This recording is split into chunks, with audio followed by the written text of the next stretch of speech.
Hello दोस्तों। आज हम मेजरमेंट का पार्ट 5 देखेंगे। तो चलिए आज का पहला क्वेश्चन देखते हैं। दोस्तों ये क्वेश्चन JMRC 2013 में आया था। क्वेश्चन है, what is a western frequency meter. हमसे पूछ रहा है कि वेस्टर्न फ्रीक्वेंसी मीटर क्या है। मूविंग कॉइल इंस्ट्रूमेंट है, मूविंग आयरन इंस्ट्रूमेंट है, डायनोमीटर टाइप इंस्ट्रूमेंट है या फिर इंडक्शन इंस्ट्रूमेंट है। तो दोस्तों जो आपका वेस्टर्न फ्रीक्वेंसी मीटर होता है ये आपका मूविंग आयरन इंस्ट्रूमेंट होता है, ऑप्शन बी। ये हम अननोन फ्रीक्वेंसी को मेजर करने के लिए इसका यूज करते हैं। इसका आप इमेज देखिए। ये दो आपकी कोइल्स होती हैं, एक इंडक्टिव कोइल होती है, एक रेजिस्टिव कोइल होती है। उनका यूज करके बना हुआ होता है। तो ध्यान रखना आपको, वेस्टर्न फ्रीक्वेंसी मीटर एक मूविंग आयरन इंस्ट्रूमेंट होता है जो कि अननोन फ्रीक्वेंसी को मेजर करने के लिए यूज में लिया जाता है। नेक्स्ट क्वेश्चन देखते हैं। क्वेश्चन है, indicating instrument should be. Options है undamped, critically damped, over damped and under damped. तो दोस्तों हमसे यहाँ पे पूछा जा रहा है कि जो इंडिकेटिंग इंस्ट्रूमेंट्स होते हैं वो कैसे होने चाहिए, किस तरीके की डैम्पिंग होनी चाहिए उनमें। तो दोस्तों हम हमेशा क्रिटिकली डैम्प्ड जो इंस्ट्रूमेंट होते हैं उनको प्रीफर करते हैं। हमेशा इंडिकेटिंग इंस्ट्रूमेंट्स क्या होना चाहिए, क्रिटिकली डैम्प्ड। क्रिटिकली डैम्प्ड का मतलब है उनकी जो डैम्पिंग रेशियो होता है वो 1 होना चाहिए। जीटा की वैल्यू जो होती है वो क्या होनी चाहिए, 1 होनी चाहिए। आप ये इमेज देखिए, ग्राफ देखिए। इसमें हमने अंडर डैम्प्ड, क्रिटिकल डैम्प्ड और ओवर डैम्प्ड शो कर रखा है। हम क्रिटिकली डैम्प्ड को इसलिए चूज करते हैं दोस्तों, क्योंकि इसमें आप देखिए जो टाइम लग रहा है हमको स्टेडी स्टेट वैल्यू में जाने के लिए क्रिटिकली डैम्प में, तो कम लग रहा है। आप ओवर डैम्प को देखेंगे तो इसका स्लैगिश रेस्पॉन्स है, काफ़ी टाइम ले रहा है स्टेडी स्टेट वैल्यू में जाने के लिए। अंडर डैम्प में क्या हो रहा है, आपके ओसिलेशंस आ रहे हैं। ओसिलेशंस खत्म होने के बाद ये काफ़ी टाइम बाद स्टेडी स्टेट में जा रहा है। ऐसे ही जो अनडैम्प्ड होता है आपका, ऑप्शन ए जो यहाँ पे दे रखा है, उसमें क्या होता है, ओसिलेशंस खत्म ही नहीं होते हैं। तो ए ऑप्शन तो आपका करेक्ट होगा नहीं, ऐसे सी और डी करेक्ट नहीं होंगे, ऑप्शन बी ही आपका करेक्ट होगा जिसमें हमको कम टाइम लग रहा है। तो अब नेक्स्ट क्वेश्चन देखते हैं। क्वेश्चन है, the effect of stray magnetic fields on the actuating torque of a portable instrument is the maximum when the operating field of the instrument and the stray fields are.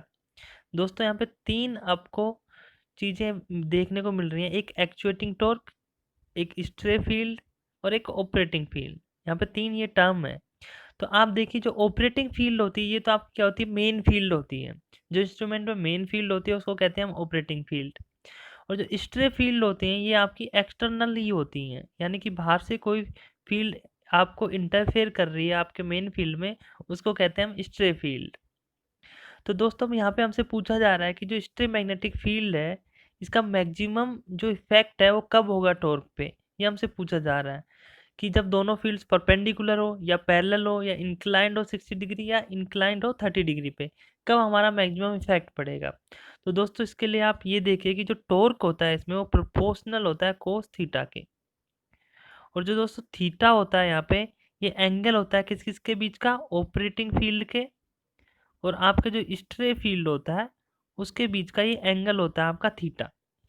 अब दोस्तों आप देखिए कि cos theta की value maximum कब हो सकती है। ये मैक्सिमम तभी हो सकती है जब आपका थीटा क्या हो, 0 डिग्री हो। अगर थीटा 0 डिग्री है इससे तो हम क्या समझ सकते हैं कि जो हमारा ऑपरेटिंग फील्ड है और जो स्ट्रे फील्ड है वो क्या होंगे, पैरेलल में। जब पैरेलल में होंगे आपके ये दोनों, तभी तो थीटा 0 डिग्री बनेगा। तो इसलिए ऑप्शन बी आपका यहाँ पे क्या हो जाएगा, करेक्ट हो जाएगा। नेक्स्ट क्वेश्चन देखते हैं। A moving iron instrument can be used for current and voltage measurements. Options हैं in AC circuits only, in DC circuits only, in both AC and DC circuit and none of these. तो दोस्तों जो हमारा moving iron instrument होता है या फिर इसको एमआई इंस्ट्रूमेंट भी कहते हैं, उसको हम बोथ एसी और डीसी सर्किट में मेजरमेंट के लिए यूज में ले सकते हैं। एमआई को हम ले सकते हैं दोनों में, एसी और डीसी को मेजर करने के लिए। और ओनली डीसी सर्किट्स के लिए हम यूज में लेते हैं पीएमएमसी। यानी कि जो पीएमएमसी इंस्ट्रूमेंट होता है ये हमारा ओनली डीसी को मेजर करता है, उसके अलावा बाकी किसी को मेजर नहीं करेगा। और ओनली एसी को मेजर करता है हमारा इंडक्शन इंस्ट्रूमेंट्स जो होते हैं आपके, वो ओनली एसी को मेजर करते हैं। तो आपको 3 पॉइंट यहाँ पे याद रखने हैं। अगर आपसे क्वेश्चन में पूछे कि ओनली एसी हमको मेजर करना है तो कौन सा इंस्ट्रूमेंट लगेगा, इंडक्शन इंस्ट्रूमेंट। और आपसे पूछे कि पीएमएमसी क्या मेजर करता है तो डीसी करता है। मूविंग आयरन एसी डीसी दोनों को मेजर करता है। तो ऑप्शन सी आपका यहाँ पे करेक्ट है, मूविंग आयरन के लिए हमसे पूछा था। नेक्स्ट क्वेश्चन देखते हैं। The controlling torque in power factor meter is given by. Option है spring control, sensor control, gravity control and none of दी।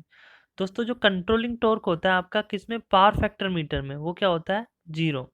यानी कि इसमें कोई कंट्रोलिंग टॉर्क की हमको रिक्वायरमेंट नहीं होती है। तो ऑप्शन डी आपका यहाँ पे करेक्ट होगा, नन ऑफ दी। ये आपको पावर फैक्टर मीटर का एक इमेज दिख रही है। उसमें दोस्तों क्या होता है कि दो यहाँ पे कोइल्स होती हैं, कोइल ए और कोइल बी। ये 90 डिग्री क्या होती है, प्लेस्ड होती हैं। तो इनमें जो टॉर्क आपका प्रोड्यूस्ड होता है, ए में टॉर्क जो प्रोड्यूस हो रहा है और बी में जो टॉर्क प्रोड्यूस हो रहा है कोइल में, वो अपोजिट डायरेक्शन में प्रोड्यूस हो रहा है। तो जिसके कारण क्या होता है, हमको कोई भी इसमें कंट्रोलिंग टॉर्क की रिक्वायरमेंट नहीं होती है, पॉइंटर ऑटोमेटिकली स्टेबल पोजीशन में आ जाता है। तो ऑप्शन डी आपका यहाँ पे करेक्ट होगा। नेक्स्ट क्वेश्चन देखते हैं। A 0 to 1 milliampere PMMC emitter reads 4 milliampere in circuits. Its bottom control spring snaps suddenly. The meter will now read nearly. दोस्तों यहाँ पे हमको दिया हुआ है एक PMMC एमीटर है। उसमें जो स्प्रिंग है दोस्तों, नीचे नीचे की जो स्प्रिंग है, बॉटम स्प्रिंग, वो सडनली क्या हो जाती है, स्नैप, यानी कि टूट जाती है। अगर दोस्तों हमारी स्प्रिंग टूट जाएगी तो इसमें क्या रीडिंग होगी, यही हमसे पूछा है। तो दोस्तों जो पीएमएमसी होता है उसमें क्या होता है, स्प्रिंग भी हमारे करंट कैरी करता है। अगर स्प्रिंग टूट जाती है तो हमारा क्या हो जाएगा, सर्किट इनकम्प्लीट हो जाएगा और जो हमारा मीटर है वो हमारा जीरो रीडिंग क्या करेगा, रीड करेगा। तो ऑप्शन ए आपका यहाँ पे करेक्ट हो जाएगा। पीएमएमसी में अगर स्प्रिंग टूट जाती है तो मीटर हमारा जीरो रीडिंग मेजर करेगा। नेक्स्ट क्वेश्चन देखते हैं। Following is not an advantage of a permanent magnet moving कोई इंस्ट्रूमेंट। दोस्तों यहाँ पे हमसे पूछा है कि पीएमएमसी इंस्ट्रूमेंट जो होता है उसका इनमें से कौन सा एडवांटेज नहीं है, या फिर दूसरे तरीके से हमसे ये कहना चाह रहा है कि इनमें से बताइए डिसएडवांटेज कौन सा है। तो ऑप्शन ए आपका जो है, इट हैज यूनिफॉर्म स्केल, तो ये बिल्कुल करेक्ट है। इसका यूनिफॉर्म स्केल होता है क्योंकि जो थीटा होता है इसमें दोस्तों, डिफ्लेक्शन वो प्रोपोर्शनल होता है आपके करंट के, तो ये यूनिफॉर्म स्केल होता है। ऑप्शन सी देखो, इसका गुड डैम्पिंग टॉर्क भी अच्छा होता है और रेंज को भी हम एक्सटेंड कर सकते हैं सीरीज मल्टीप्लायर और शंट मल्टीप्लायर का यूज करके। ओनली ऑप्शन बी जो है आपका, ये आपका यहाँ पे डिसएडवांटेज है, यानी कि इसको हम लॉन्ग पीरियड ऑफ टाइम के लिए यूज नहीं कर सकते हैं। अगर लॉन्ग पीरियड ऑफ टाइम के लिए अगर इसको यूज करेंगे तो कुछ एरर्स आ जाएंगे इसमें। इसके अलावा दोस्तों कुछ एडवांटेज और डिसएडवांटेज अलग से और देख लेते हैं। एडवांटेज है इसकी हाई सेंसिटिविटी होती है, यूनिफॉर्म स्केल होता है, ये हमने देख लिया। इसमें जो पावर कंजक्शन होता है दोस्तों वो भी बहुत कम होता है और इसमें एक्सट्रीम मैग्नेटिक फील्ड्स का कोई इफेक्ट नहीं होता है। जो डिसएडवांटेज है इसके वो है, इसको हम एसी मेजर करने के लिए नहीं यूज कर सकते। ये क्वेश्चन बहुत बार पूछा जाता है कि जो पीएमएमसी होता है वो एसी मेजर कर सकता है या एसी डीसी मेजर कर सकता है या ओनली डीसी कर सकता है, ऐसे कुछ करके क्वेश्चन मिलेगा आपको। तो आपको ध्यान रखना है, जो पीएमएमसी होता है ओनली डीसी मेजर कर सकता है, एसी मेजर नहीं कर सकता है और इसकी कॉस्ट भी हायर होती है। तो ये दो आपके मेन क्या है, डिसएडवांटेज है यहाँ पे। नेक्स्ट क्वेश्चन देखते हैं। Determine the absolute error of measurement if measured value of resistance is equals to 20.65 ohm and true value is equals to 20.55 ohm. दोस्तों यहाँ पे हमसे एब्सोल्यूट एरर पूछा है, तो एब्सोल्यूट एरर आपको बताना है तो वो होता है आपका measured value minus true value. तो यहाँ पे आपकी मेजर्ड वैल्यू और ट्रू वैल्यू क्या है, मेजर्ड वैल्यू है आपकी 20.65 और आपकी ट्रू वैल्यू क्या है 20.55। अब आप दोनों को माइनस कर दीजिए, जो भी आंसर आपका आएगा वो करेक्ट आंसर हो जाएगा। तो यहाँ पे आपका करेक्ट आंसर जो होगा वो हो जाएगा 0.1। ऑप्शन ए का आपका यहाँ पे करेक्ट हो जाएगा। नेक्स्ट क्वेश्चन देखते हैं। The most efficient form of damping employed in electric instrument is. दोस्तों जो डैम्पिंग होती है वो तीन तरीके की होती है, एक air friction damping, fluid friction damping and eddy current damping. तो दोस्तों जो डैम्पिंग होती है वो हम इसलिए यूज करते हैं ताकि जो ऑसिलेशंस जो होते हैं हमारा पॉइंटर का स्टेबल पोजीशन में आने पे, तो वो रिड्यूस हो सके या ख़त्म हो सके, इसलिए क्या करते हैं हम डैम्पिंग का यूज लेते हैं। जो मोस्ट एफिशिएंट डैम्पिंग होती है वो होती है आपकी एडी करंट डैम्पिंग। इसमें कभी कभी ऑर्डर भी पूछ लेते हैं कि किस तरीके का ऑर्डर होता है आपका। तो सबसे मोस्ट एफिशिएंट तो आपका कौन सी हो गई, एडी करंट डैम्पिंग आपकी हो गई। उसके बाद आपकी मोस्ट एफिशिएंट सेकंड मोस्ट आएगी आपकी एयर फ्रिक्शन डैम्पिंग आएगी। उसके बाद दोस्तों आपकी आएगी लास्ट में fluid friction damping. Fluid friction damping तो आपको याद रखना है, सबसे मोस्ट एफिशिएंट एडी करंट, उसके बाद एयर फ्रिक्शन, लास्ट में फ्लूइड फ्रिक्शन। तो ये आपको ऑर्डर याद रखना है। नेक्स्ट क्वेश्चन देखते हैं। The moving system of an indicating type of electrical instrument is subjected to, options हैं deflecting torque, controlling torque, damping torque and all of the above. दोस्तों जो इंडिकेटिंग टाइप हमारे इंस्ट्रूमेंट होते हैं उनमें तीनों टॉर्क प्रेजेंट होते हैं, डिफ्लेक्टिंग, कंट्रोलिंग और डैम्पिंग। तो ऑप्शन डी हमारा यहाँ पे करेक्ट हो जाएगा। दोस्तों जो डिफ्लेक्टिंग टॉर्क होता है आपका, उसी के कारण हमारा पॉइंटर मूव करता है हमारे इनिशियल पोजीशन, यानी कि जो जीरो पोजीशन होता है उससे जो भी रीडिंग वैल्यू होती है हमारी वहां तक जाता है मूव करके। और जो डिफ्लेक्टिंग टॉर्क होता है दोस्तों, ये किसके प्रोपोर्शनल होता है, जो भी क्वांटिटी हम मेजर कर रहे हैं जैसे कि करंट या वोल्टेज या जो भी मेजर कर रहे हैं उसके प्रोपोर्शनल होगा आपका। और जो कंट्रोलिंग टॉर्क होता है दोस्तों, ये हमारे किस अपोजिट में लगता है, डिफ्लेक्टिंग टॉर्क के में। जब हमारा कंट्रोलिंग टॉर्क और डिफ्लेक्टिंग टॉर्क जब इक्वल हो जाते हैं तो हमारा पॉइंटर जो होता है रेस्ट में आ जाता है। और जो दोस्तों लास्ट डैम्पिंग टॉर्क होता है, ये हम इसलिए यूज में लेते हैं ताकि जो ओसिलेशंस होते हैं हमारे पॉइंटर के वो रिड्यूस हो सकें या मिनिमाइज हो सकें, इसलिए डैम्पिंग टॉर्क का हम यूज लेते हैं। अब डैम्पिंग के लिए हम तीन तरीके की डैम्पिंग यूज लेते हैं generally, air friction damping, eddy current damping और एक और होती है आपकी फ्लूइड फ्रिक्शन डैम्पिंग। तो दोस्तों आपको ये तीनों पॉइंट याद रखने हैं, डिफ्लेक्टिंग टॉर्क के बारे में, कंट्रोलिंग टॉर्क और डैम्पिंग टॉर्क के बारे में कि कौन क्या होता है। इसको एक बार इमेज से भी समझ लेते हैं। मान लीजिए ये आपका एक स्केल है, तो इसमें जो डिफ्लेक्टिंग टॉर्क है दोस्तों इस डायरेक्शन में लगेगा, इनिशियल पोजीशन से इसको पॉइंटर को क्या करेगा, मूव करेगा, जो भी हमारी रीडिंग वैल्यू है उस पर लेके जाएगा। और कंट्रोलिंग टॉर्क इसके हमेशा अपोजिट में लगेगा। और डैम्पिंग टॉर्क क्या करेगा दोस्तों, ये पॉइंटर के जो ऑसिलेशंस होंगे उनको क्या करेगा, स्टेबल करने की कोशिश करेगा। ठीक है दोस्तों, तो नेक्स्ट क्वेश्चन देखते हैं।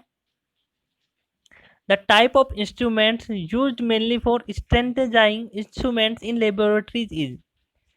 दोस्तों जो स्टैंडर्ड बनाते हैं हम, उसके लिए हम कौन सा इंस्ट्रूमेंट यूज लेते हैं लेबोरेटरीज में, यही हमसे पूछा है। तो स्टैंडर्डाइजेशन के लिए दोस्तों हम जो इंस्ट्रूमेंट यूज में लेते हैं वो होता है हमारा एब्सोल्यूट इंस्ट्रूमेंट। अब एब्सोल्यूट इंस्ट्रूमेंट हम इसलिए यूज में लेते हैं दोस्तों, क्योंकि इसमें जो हम क्वांटिटी मेजर कर रहे हैं उसको ये मेजर्ड वैल्यू को फिजिकल कॉन्स्टेंट्स के रूप में हमको रीडिंग वैल्यू देता है, इसलिए हम क्या करते हैं, एब्सोल्यूट इंस्ट्रूमेंट का यूज में लेते हैं। नेक्स्ट क्वेश्चन देखते हैं। Which torque is essential for indicating instruments. Option है deflecting torque, controlling torque, damping torque and all of the above. तो दोस्तों कोई भी इंडिकेटिंग इंस्ट्रूमेंट के लिए हमारे तीनों के तीनों जो टॉर्क हैं वो असेंशियल है, तो इसलिए ऑप्शन डी हमारा करेक्ट होगा। डिफ्लेक्टिंग टॉर्क भी होना जरूरी है, अभी हमने इमेज में देखा था कि डिफ्लेक्टिंग इधर लगेगा हमारा, कंट्रोलिंग अपोजिट साइड में लगेगा और डैम्पिंग ऑसिलेशंस को डैम्प आउट करेगा। तो तीनों के तीनों टॉर्क हमारा होना जरूरी है। नेक्स्ट क्वेश्चन देखते हैं।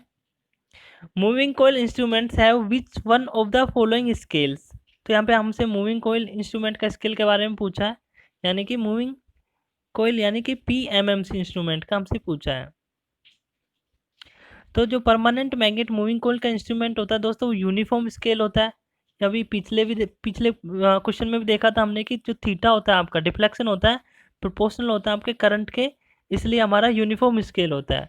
इसी की जगह अगर आपसे मूविंग आयरन का पूछता है दोस्तों तो आप नॉन यूनिफॉर्म बोलते हैं, क्योंकि उसमें जो डिफ्लेक्शन होता है वो करंट के स्क्वायर के प्रोपोर्शनल होता है, इसलिए नॉन यूनिफॉर्म स्केल आता है। नेक्स्ट क्वेश्चन देखते हैं। If A galvanometer is sensitive it will provide large deflection on providing. दोस्तों यहाँ पे हमसे बोल रहा है कि अगर गैल्वेनोमीटर सेंसिटिव गैल्वेनोमीटर है तो उसमें हमको लार्ज डिफ्लेक्शन चाहिए, तो क्या होगा दोस्तों, जो सेंसिटिविटी है आपकी वो इन्वर्सली प्रोपोर्शनल होती है करंट के। अगर हमको हाई सेंसिटिविटी चाहिए दोस्तों तो उसके लिए क्या होना जरूरी है, जो करंट है वो क्या होना जरूरी है, स्मॉल। तो ऑप्शन सी आपका यहाँ पे करेक्ट होगा, स्मॉल करंट। नेक्स्ट क्वेश्चन देखते हैं। Swamping resistance is used to compensate error due to. दोस्तों जो स्वैम्पिंग रेजिस्टेंस है, टेम्परेचर वेरिएशंस का जो एरर होता है उसको कंपनसेट करने के लिए हम स्वैम्पिंग रेजिस्टेंस का यूज में लेते हैं। नेक्स्ट क्वेश्चन देखते हैं। Integration of unit ramp function gives. दोस्तों यहाँ पे तीन तरीके के हमारे बेसिक फंक्शन होते हैं, एक हमारा स्टेप फंक्शन होता है, दूसरा हमारा रैंप होता है, और तीसरा हमारा होता है पैराबोलिक। तो दोस्तों अगर हम स्टेप का इंटीग्रेशन करते हैं तो हमको रैंप मिलता है, और रैंप का जब इंटीग्रेशन करते हैं तो हमको पैराबोलिक मिलता है। तो यहाँ पे हमसे पूछा है इंटीग्रेशन ऑफ यूनिट रैंप, अगर रैंप का आप इंटीग्रेशन करोगे तो क्या मिलेगा आपको, पैराबोलिक। तो ऑप्शन ए आपका यहाँ पे करेक्ट हो जाएगा, यूनिट पैराबोलिक फंक्शन। और इसका उल्टा भी आप याद रखिए, जो अगर पैराबोलिक जो है आप उसका अगर डिफ्रेंसिएशन कर दोगे तो आपको मिलेगा रैंप फंक्शन, और अगर रैंप का डिफ्रेंसिएशन करोगे आप तो आपको मिलेगा स्टेप फंक्शन। ये दोनों याद रखने हैं आपको, दोनों ऑर्डर। अगर स्टेप का इंटीग्रेशन करते हैं तो रैंप, रैंप का इंटीग्रेशन करते हैं तो पैराबोलिक। ऐसे ही अगर पैराबोलिक का डिफ्रेंसिएशन करते हैं तो रैंप, और रैंप का डिफ्रेंसिएशन करते हैं तो स्टेप। ये आपको याद रखना है। क्वेश्चन में यहाँ पे पूछा था इंटीग्रेशन ऑफ रैंप, इसलिए हमारा आंसर आया पैराबोलिक। नेक्स्ट क्वेश्चन देखते हैं। If current through the operating coil of a moving iron instrument is double, the operating force becomes. दोस्तों यहाँ पे मूविंग आयरन इंस्ट्रूमेंट की बात कर रहे हैं, यानी कि हम एमआई इंस्ट्रूमेंट की बात कर रहे हैं। तो उसमें हम जानते हैं कि जो डिफ्लेक्शन होता है प्रोपोर्शनल होता है स्क्वायर ऑफ करंट, यानी कि जो फोर्स होता है वो भी प्रोपोर्शनल होता है स्क्वायर ऑफ करंट। अब हमसे यहाँ पे पूछ रहा है कि जो करंट की वैल्यू है जो डबल कर देते हैं तो फोर्स की वैल्यू क्या हो जाएगी। चलो देखते हैं, करंट की वैल्यू डबल कर देंगे तो क्या हो जाएगा, स्क्वायर हो जाएगा, यानी कि 4 टाइम्स आपकी क्या हो जाएगी, वैल्यू हो जाएगी। तो ऑप्शन डी आपका यहाँ पे करेक्ट हो जाएगा, जो फोर्स है हमारा 4 टाइम्स हो जाएगा पिछले वाले फोर्स के कंपेरिजन में। नेक्स्ट क्वेश्चन देखते हैं। A moving coil instrument has a resistance of 10 ohm and gives full scale deflection at 0.5 volt potential difference across it. How can it be adopted to measure a current up to 100 ampere. दोस्तों question का data देखते हैं पहले। हमको यहाँ पे resistance 10 ओम दिया हुआ है, मीटर रेजिस्टेंस। ऐसे ही हमको वोल्टेज दिया 0.5 वोल्ट, और करंट दिया आपको 100 एम्पियर जो हमको मेजर करना है। तो दोस्तों यहाँ पे हमको करंट की रेंज को एक्सटेंड करना है, तो उसके लिए हमको शंट रेजिस्टेंस कनेक्ट करना होता है मीटर के अक्रॉस। तो उस शंट रेजिस्टेंस की वैल्यू हमसे पूछेगी क्या होगी। तो उस शंट रेजिस्टेंस की वैल्यू निकालने के लिए हमारा एक फॉर्मूला होता है R M by M minus one. दोस्तों जो यहाँ पे आपका आर एम है ये मीटर रेजिस्टेंस है, जो कि हमको पता है 10 ओम है। अब हमको यहाँ पे पता नहीं है एम, एम क्या होता है यहाँ पे, मल्टीप्लाइंग फैक्टर। तो मल्टीप्लाइंग फैक्टर का फॉर्मूला दोस्तों आपका होता है, ये होता है आई बाय आई एम। तो आई तो हमको पता है, और मीटर करंट आई एम होता है। आई एम निकालने के लिए हम क्या करते हैं दोस्तों, आई एम निकालने के लिए हम करेंगे V M by R M. तो हमको वी एम भी पता है दोस्तों, और आर एम भी पता है, यानी कि 0.5 डिवाइडेड बाई 10 कर दो तो हमारा आई एम आ जाएगा। तो जब आप ये करोगे तो आपका आएगा 0.05 एम्पियर। तो अब हम एम निकाल सकते हैं, आई की वैल्यू हमारी कितनी है 100 एम्पियर, और आई एम क्या है हमारा 0.05। तो जब आप इसको सोल्व करोगे 100 डिवाइडेड बाय 0.05 तो आपका आंसर आएगा 2000। तो m की वैल्यू आपकी निकल के आएगी 2000। जब इसमें वैल्यूज पुट करोगे आप, यहाँ पे 10 आ जाएगा आपका, यहाँ पे आ जाएगा 2000 माइनस 1। जब आप इसको सोल्व करोगे दोस्तों तो आपका आंसर निकल के आएगा, ऑप्शन आपका आ जाएगा bye connecting A shunt resistance of 0.005 ओम। आप इसको सोल्व करिए, आपका आंसर यहाँ पे 0.005 आएगा। तो हम क्या करेंगे, एक शंट रेजिस्टेंस कनेक्ट करेंगे 0.05 ओम का मीटर के अक्रॉस में, तो हम 100 एम्पियर तक रेंज को एक्सटेंड कर पाएंगे और मेजर कर पाएंगे। तो ऑप्शन ए आपका यहाँ पे करेक्ट हो जाएगा। नेक्स्ट क्वेश्चन देखते हैं। Which of the following statements is not an advantage of electrodynamic instruments. दोस्तों यहाँ पे हमसे पूछा है कि इनमें से इलेक्ट्रोडायनेमिक इंस्ट्रूमेंट जो होते हैं उनका कौन सा एडवांटेज नहीं है, या फिर ये कहना चाह रहा है कि डिसएडवांटेज बता दीजिए आप जो भी ऑप्शन दे रखे हैं उसमें से इलेक्ट्रोडायनेमिक इंस्ट्रूमेंट्स का। तो ऑप्शन ए है आपका फ्री फ्रॉम स्टैटिक्स एरर्स, ये बिल्कुल सही है। Low power consumptions, low accuracy and low sensitivity. तो दोस्तों जो हमारे इलेक्ट्रोडायनेमिक इंस्ट्रूमेंट्स होते हैं उनमें क्या होता है, सेंसिटिविटी बहुत कम होती है। ये हाई एक्यूरेसी आएगा दोस्तों, एक्यूरेसी तो ठीक ठाक होती है उनकी, लेकिन सेंसिटिविटी बहुत कम होती है। तो ये आप उनका डिसएडवांटेज है। तो ऑप्शन डी आपका यहाँ पे करेक्ट होगा। आप ऑप्शन सी से कंफ्यूज मत होना, उनकी जो एक्यूरेसी होती है वो ठीक होती है, लो नहीं होती है। तो ऑप्शन डी यहाँ पे करेक्ट है। नेक्स्ट क्वेश्चन देखते हैं। The deflection torque can be produced by, option है gravity control, spring control, air friction and magnetically. दोस्तों जो ग्रेविटी कंट्रोल और स्प्रिंग कंट्रोल है ये तो हमारे कंट्रोलिंग टॉर्क प्रोड्यूस करने के मेथड है। किसके? कंट्रोलिंग टॉर्क के। और जो एयर फ्रिक्शन है ये हमारा डैम्पिंग टॉर्क प्रोड्यूस करने का मेथड है दोस्तों। डैम्पिंग के लिए यूज लेते हैं हम एयर फ्रिक्शन डैम्पिंग। और लास्ट हमारा जो मैग्नेटिकली है ये हम यूज में लेते हैं डिफ्लेक्शन टॉर्क को प्रोड्यूस करने के लिए। तो ऑप्शन डी आपका यहाँ पे करेक्ट हो जाएगा। हम मैग्नेटिकली डिफ्लेक्शन टॉर्क प्रोड्यूस करते हैं और डिफ्लेक्शन टॉर्क के कारण ही हमारा पॉइंटर इनिशियल पोजीशन से मूव करता है। नेक्स्ट क्वेश्चन देखते हैं। Which of the following instruments has the highest torque to weight ratio among the given instruments. तो दोस्तों यहाँ पे highest torque to weight ratio किसका होता है ये हमसे पूछा है। तो जो हमारा परमानेंट मैग्नेटिक मूविंग कोयल होता है यानी कि पीएमएमसी इंस्ट्रूमेंट जो होता है आपका, उसका सबसे ज़्यादा highest torque to weight ratio होता है। तो ऑप्शन सी आपका यहाँ पे करेक्ट है। नेक्स्ट क्वेश्चन है। Moving coil and moving iron instruments can be distinguished by observing its. दोस्तों हमको पीएमएमसी, ये पीएनएनसी नहीं है, पीएमएमसी है। और पीएमएमसी इंस्ट्रूमेंट्स और मूविंग आयरन इंस्ट्रूमेंट्स के बीच में अगर हमको बताना है कि डिफरेंस करना है तो किस चीज़ को देख के हम आसानी से डिफरेंस बता सकते हैं। तो वो ऑप्शन करेक्ट होगा आपके लिए स्केल। जो स्केल होता है पीएमएमसी में दोस्तों वो होता है आपका यूनिफॉर्म। और यूनिफॉर्म क्यों होता है यहाँ आपको मैंने बताया था। जो थीटा होता है प्रोपोर्शनल होता है करंट के, डिफ्लेक्शन प्रोपोर्शनल टू करंट। और मूविंग आयरन की बात करें तो इसमें आएगा आपका नॉन यूनिफॉर्म। और नॉन यूनिफॉर्म का रीजन क्या था दोस्तों? थीटा होता है प्रोपोर्शनल होता है किसके? करंट के स्क्वायर के, इसलिए यहाँ पे नॉन यूनिफॉर्म आता है।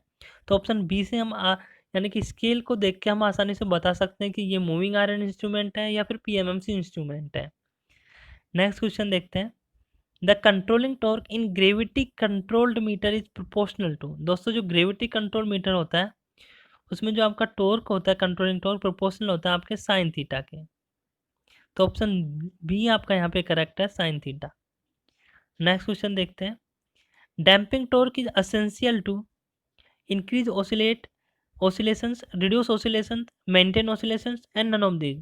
दोस्तों डैम्पिंग टॉर्क अभी हमने पढ़ चुके हैं बहुत सारे क्वेश्चंस में कि oscillations को रिड्यूस करने के लिए यूज में लिया जाता है। जो एक डिफ्लेक्टिंग टॉर्क होता है पॉइंटर को मूव कराने के लिए यूज में लिया जाता है। कंट्रोलिंग टॉर्क जो होता है अपोजिट डायरेक्शन में लगता है डिफ्लेक्टिंग के में। और जब कंट्रोलिंग टॉर्क और डिफ्लेक्टिंग टॉर्क इक्वल हो जाते हैं तो पॉइंटर हमारा रेस्ट पोजीशन में आ जाता है। नेक्स्ट क्वेश्चन देखते हैं। In an attraction the damping torque is usually provided by. दोस्तों जो attraction type moving iron instrument होता है उसमें हम जो डैम्पिंग यूज लेते हैं वो कैपेसिटिव डैम्पिंग यूज में लेते हैं। तो ऑप्शन डी आपका यहाँ पे करेक्ट है, कैपेसिटिव डैम्पिंग हम अट्रैक्शन टाइप इंस्ट्रूमेंट में यूज लेंगे। नेक्स्ट क्वेश्चन है। विच इंस्ट्रूमेंट्स हैव यूनिफॉर्म स्केल। तो दोस्तों जो हमारे स्प्रिंग कंट्रोल्ड इंस्ट्रूमेंट्स होते हैं वो उनका जो हमारा स्केल होता है यूनिफॉर्म होता है। तो ऑप्शन ए आपका यहाँ पे करेक्ट है। नेक्स्ट क्वेश्चन है। Watt hour instruments is the type of indicating instrument, integrating instrument, recording and none of the. तो दोस्तों जो वॉट आवर इंस्ट्रूमेंट होता है वो हमारा होता है इंटीग्रेटिंग इंस्ट्रूमेंट।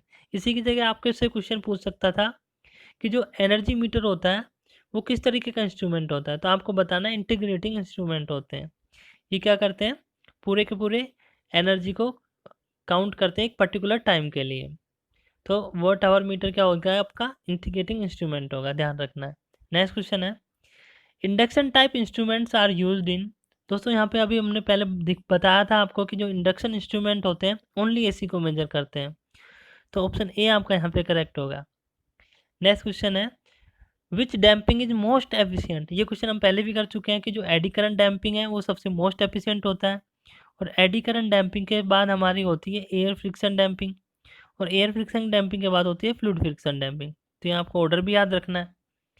नेक्स्ट क्वेश्चन है। दोस्तों ये एक टेबल है जो आपको याद रखनी है। इसमें जो भी क्वेश्चंस हैं इसी से बनते हैं मोस्टली मेन क्वेश्चंस आपके। तो चलिए याद करते हैं। जो मूविंग आयरन इंस्ट्रूमेंट होता है दोस्तों वो जो इफेक्ट है मैग्नेटिक इफेक्ट पे बेस्ड होता है। और ये डीसी और एसी दोनों को मेजर कर सकता है। और इंस्ट्रूमेंट इसमें एमीटर वोल्टमीटर दोनों यूज ले सकते हैं।